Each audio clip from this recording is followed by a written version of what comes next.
2. Well, look what the cat done drug in. It's Bootsey TwoFly from TwoFly International, and we are back.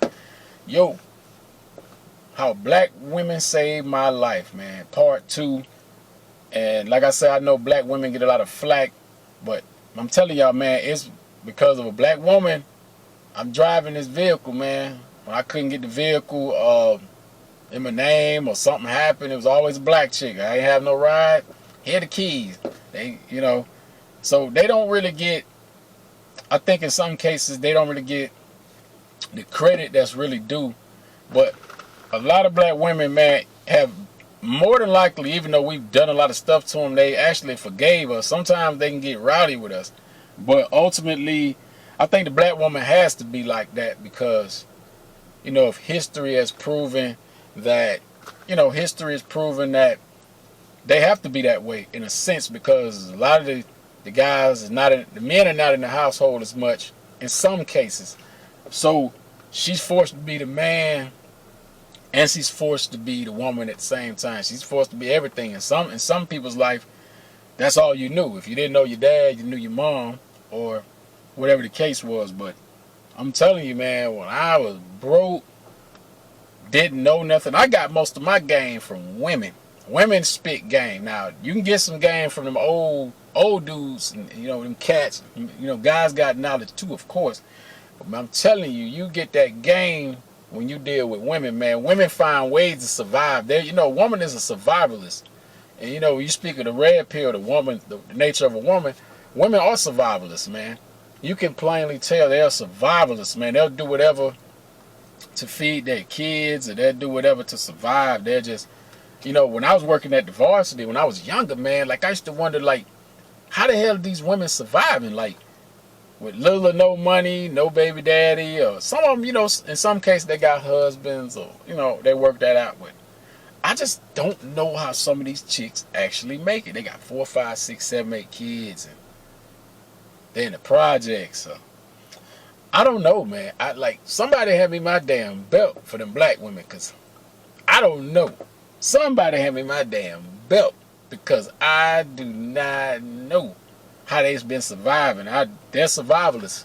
They like the animal that you put in the jungle, and that animal finds a way to eat her. He kills that prey, and that's a black woman, man, rolled up in one, man. It's like, damn, So without them, we would probably be nothing, really, man, because, behind every great man, there's a woman somewhere. It's true. And like Steve Harvey even said it, several men have said it too. I mean, you never be great without that presence of that black woman, man. Black woman is the mother of the earth, man. And I'm going to say why, because our melanin in our skin, you can't get no other color you can't get black from white. You can't get no other race from any other race but black. The darker is the dominant genetic, man, and the black woman is the mother of the earth, bro. She the mother nature of the earth, like real talk. And they don't really get as much credit, but I'm gonna tell you, black women saved my life. When I was out here walking, catching the bus, they gave me a car to drive. Or, when I was doing bad, when I was at my lowest point, they whispered something in my ear and they say, man, you can't sit here and get down on yourself, man. You gotta, some of them really encourage you, man. I know for me personally, when I was doing really bad, I ain't have nothing going on. Nothing. And I remember Johnny. I was a lady named Johnny. I remember I was working at the Piccadilly's, man, back in the day in Stone Mountain. So that's how I met Johnny. I was just going through a whole bunch. I was from one side of town to the other side of town, to the other side of town. Half of my clothes on one side of town, half of my stuff on the other side of town. I was just out there, just roaming. Like, I'm on the MARTA bus, I'm walking. 1 minute I'm downtown Atlanta. Next minute I'm on the east side. Next minute I'm on the west side. Next minute I'm on the south side. But Johnny saved my ass a couple of times. Like, man, I remember Um, I think I was looking. I mean, she the one that was kind of helping me when I was being like a cook. I was a cook at Piccadilly, which is a restaurant, you know, like a soul food style restaurant in Atlanta. I'm not sure if they're located anywhere else, but man, Johnny would always help me. And when I was working in the restaurant, so when them cats they'd come, when them cats was hating on me and stuff, she'd come back and tell me, hey, watch for this, watch for that person. So I went to stay with my aunt for a little while. I just couldn't deal with my auntie at that time, man. My aunt cool, but she got her ways, and I lived with her before, and I was like, nah, I'm too old to be here. I got to go do my own thing. So I went and stayed with Johnny, and she was older than me, and I've had to stay with Johnny a couple times, man. I tell you, man, I've been kicked in and out. I've been from pillar to post, but I ain't gonna lie about it, because I'm real. Ain't nothing to be ashamed about. Ain't nobody perfect. Sometimes it take for you to go through stuff to find yourself. And that's how I was, man. I didn't know what the hell I wanted to do. I knew something. I knew I had certain talents. You know, I could write music. I could, you know, act a little bit. You know, but I was just out there, man. I was chasing women, and I was just wild, man. I was just wild.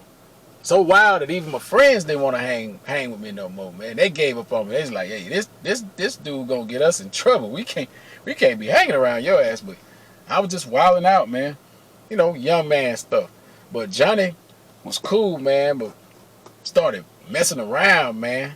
So it was like a kind of like a friends with benefits thing. I told her I didn't want to have no relationship, but you know, I just kept it at that. I remember a chick named Nisi used to work at the airport with me, man. When I was fucked up, once again, had to go stay with Nisi.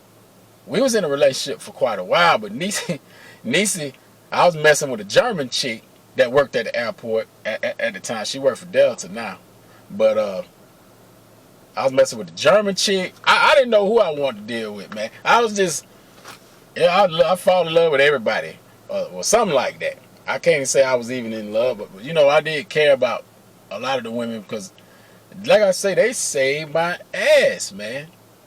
I fucked up. I was at my lowest point, man. It was the black woman that saved me, man. I'm telling y'all, bro. The women don't, y'all dudes, man, when y'all go to jail, when y'all get fucked up, it be them black women y'all be calling, talking that jail talk to her. Hey, baby, I miss you. You be regretting all that shit, man. You be like, damn, man.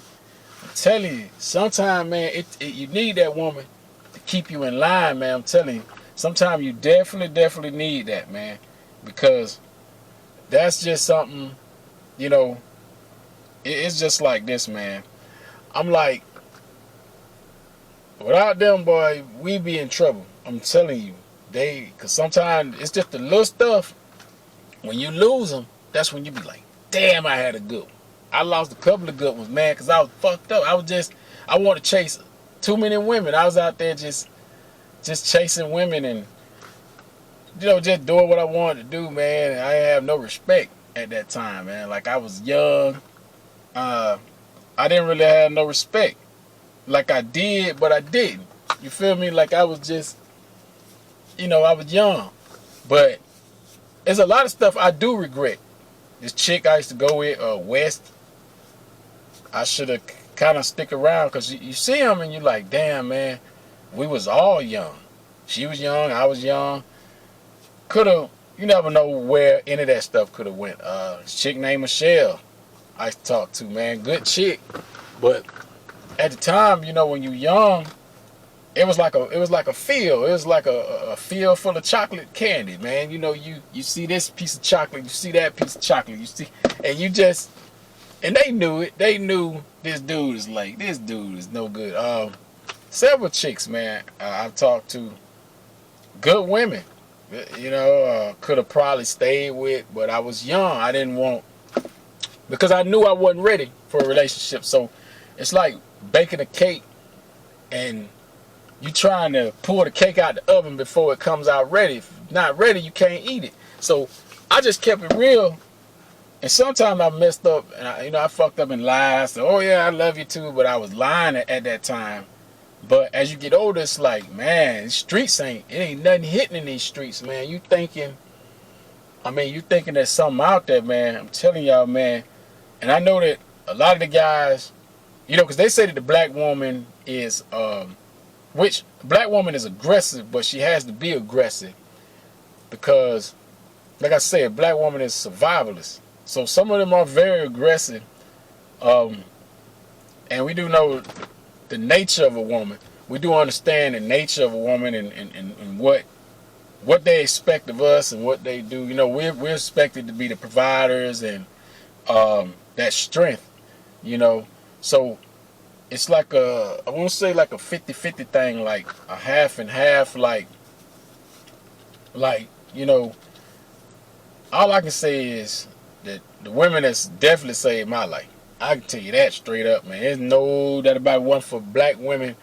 I don't know where the hell I would be at, man. Like, seriously, man. I've had problems with some of them. I don't get along with everybody. We've had our differences of falling out, but I'm telling y'all, man, it is definitely the black woman is the one that she is definitely the mother of the earth, man. Y'all, you can deny that all you want to, but none of y'all would be here if it wasn't for that black woman. Not a white woman, not a Mexican, not a Spanish. All women, all race come from black people, man. You can check your history. You can deny it. You can hate it. But there's no other color that can come from any other color but black. That black woman is the mother of the earth, bro. Hey, if you don't like it, go do your fact checker. Do your genealogy. And that's the real truth. But let me tell y'all something, man. We're going to go into the little story time these last couple of minutes, man. We're going to talk about Piccadilly real quick, man. They're little hating Negroes at Piccadilly. I'm working at Piccadilly. It's my first day. You know what I mean? I'm in there like, my first week. I didn't really know what the hell I was doing. I know how to read a recipe because I did some of that in the military and all that. On the military base, I was in the mess halls, cook, food prep. So, man, this show you how people be hating. I think I told this before, but I didn't get in depth with this story. So I'm back there. So there's a grill, and you got like the places opening at a certain time, right? So these guys, man, let me tell you let me get up close to the camp. So they knew I was new, and I don't know if I intimidated somebody. And so Johnny was like, hey, you need to get the grill on. The female, the lady Johnny. She was like, make sure you turn on the grill. And she would always tell me everything to do. So, yeah, turn on the grill. Make sure this going to go on the grill. That got to go on the grill. Because we open. I think the place will open at 11. We open at 11 a.m. So, for people that was working, who all want to come in for the rush, lunch rush. And I would work the mornings most of the time. I never work evenings. So, I would always work the morning shift and dip out. I had another job. So, every time I got ready to get the food ready on the damn grill, it was like the grill wasn't getting hot. So the manager, dude named JR, light-skinned cat. So JR would be like, hey, man, you put that stuff on the grill yet? I was like, yeah, but, hey, man, I think the stove off, bro. So he's like, stove off? It's like I just turned the motherfucker on. You know what I'm saying? He's like, turn this motherfucker on just now. So all right, so I walk away, grab some more stuff, So he cut the stove back on, maybe 2 times. Get back down there, I'm like, hey, man, stove off. I say, hey, man, did somebody turn the stove off? Because they knew I didn't know how to turn it on and off yet. I didn't know what the hell was going on. I'm new. JR made an announcement. He said, hey, you hate motherfuckers. You do not fuck with this stove no more. He was pissed off. JR was like, hey, man, don't touch this goddamn stove no more. Man, they made me late. I'm trying to throw steaks and chicken and all this other stuff on the grill. They trying to teach me, hey, man, drop them french fries. Cause they had a variety. Soul food. This Atlanta, man. That's what they do. Soul food, whatever you want. Man, I'm down there, and these niggas, they would just fuck up, man. They hide shit, like when you trying to get your, they take the recipe book, hide the recipe book. You might find the recipe book on the other side of the floor. I'm like, hey, man, who the hell hating in here like that, man? That's them Negroes for you, man. Turning off my damn stove and shit, man. Hating ass boy. Y'all be tripping, man. Hating on you, man. Scared you gonna take their place. But let me get out of here, man. It's Bootsey TwoFly. We're gonna be back with another video coming soon. Peace. I'm out.